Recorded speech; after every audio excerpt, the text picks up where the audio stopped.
Welcome back to the gardens. Very scented, lovely smelling garden today.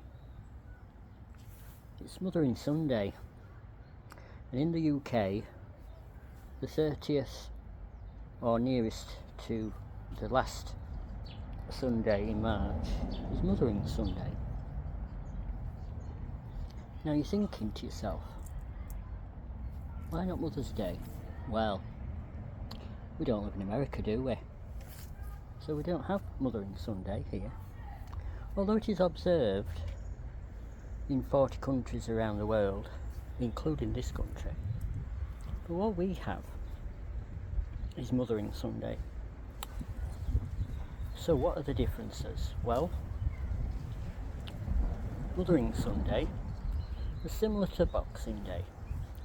It was a day for the servants of the house to have a short holiday. So they would say Mothering Sunday, so you go and visit your family, parents, particularly your mother, grandparents if you didn't have a mother, and have a day with your family. Whereas Boxing Day was a day for wherever you lived as a servant,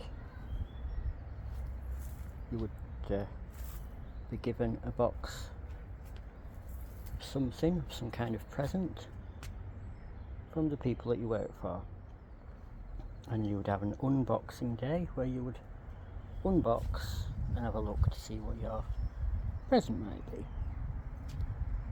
So Mothering Sunday is a sort of little holiday like that, where you might get half a day after church to meet up with family, or if you were lucky, to go and visit family for a longer part of that day. So, how come Mother's Day? Well, in 1907-8, there was a lady in Virginia, I think it may have been West Virginia, whose own mother had said, I wonder why we don't have a day that celebrates mothers. So the daughter went to the local council and said, I've got this idea, what do you think? So later that year, I think it then moved into 1909, they had the very first ever Mother's Day in the state of Virginia.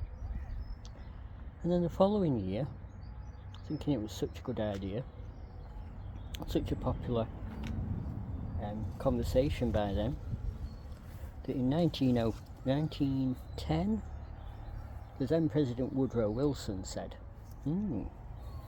let's have it as a national holiday. And that's just what they did.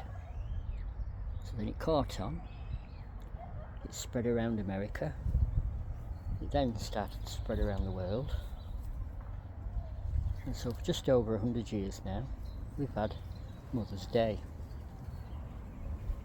We do recognise it here, obviously, because we call it Mother's Day when we mean Mothering Sunday. But you could have Mother's Day on any day. But we're special because we have Mothering Sunday, which can only fall at the end of March,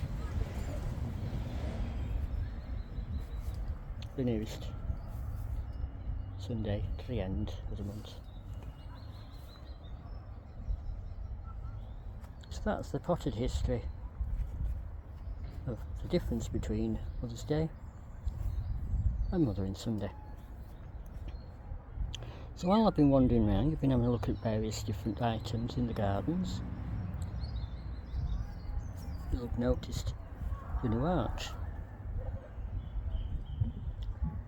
And then there's a little piece just here, which is just adding a little bit of detail, so it makes it look like the entrance into the woodland garden is an open gate. So we've got up there, right at the back we've got the flowering currant, we've got the Japanese maple, we've got a buddleia, We've got 3 Christmas trees of various heights, and we've got a white camellia.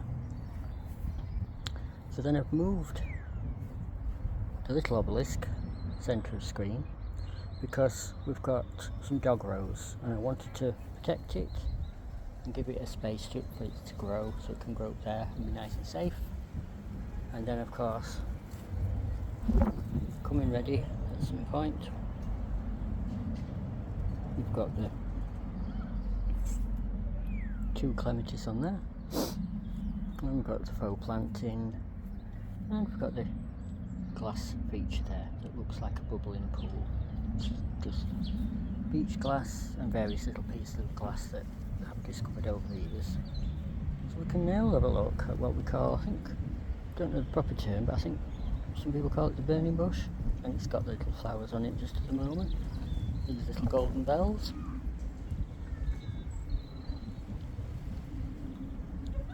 And then we've got the long border, and you can see that the tulips are all ready for coming, and then the bluebells will follow.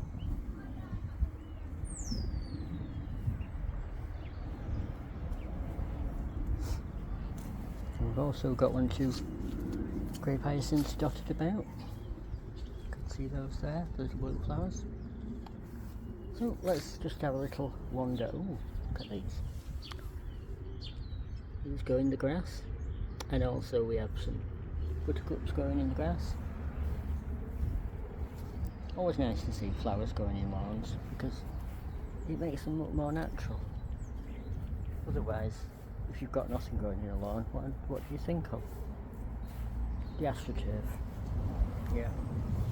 So here is a bit of a sad patch at the moment because we've had to take out 30 daffodils, all just been in there for too long really.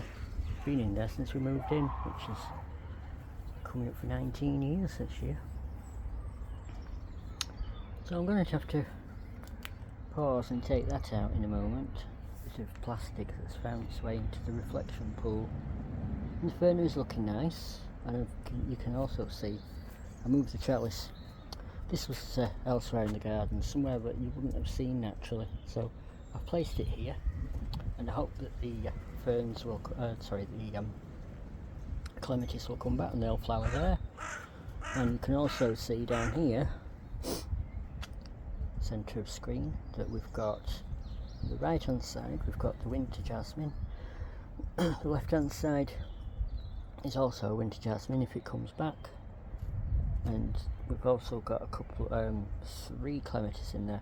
The tallest of the 3 is the Gillian Blades, and then there's a couple of smaller ones. I've got one on the left where the pieces of holly are is Whistler Cream, and then the one on the right, I'm not sure what that is, but hopefully it'll be white. It may even be a Whistler Cream, thinking about it, because it does look very similar to the other one that I've been. So if you've liked this little video, then please like, subscribe, tap the little bell for notifications, tell your friends, comment, and I'll just have a little last wander round. This was the red currant. It is coming back in fits and starts.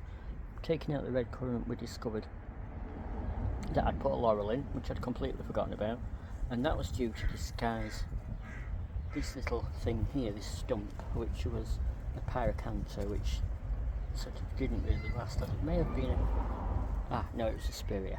It was a spirea that didn't quite survive. So I also took out the rosemary recently, and that has meant that this has opened up the space so that I can put this little climber in, which is shaped like an umbrella, and it's got a little bit of trailing euonymus on it at the moment, and also it's got a red, I think it's called Rouge Cardinal, clematis on it. So hopefully that'll sprout and flower and look beautiful. What else finally can I show you? So this is a little area where we have the bins. I'm just waiting to be able to put those back in under weather settles, and that's where they'll stay. Then this year the plan is to get a man in and widen the fence, and then this bit of path you can see here will be lifted and used as a backing board, fence panel, for something further up the gardens. So on that note, I'm going to pause now and show you the primrose patch. The blue ones are called Zebra. Of course the other ones are just your standards, which I put in last year.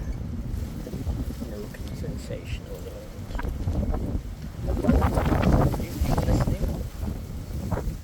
This is our narrator. So I'm going to say thanks for watching and bye bye for now.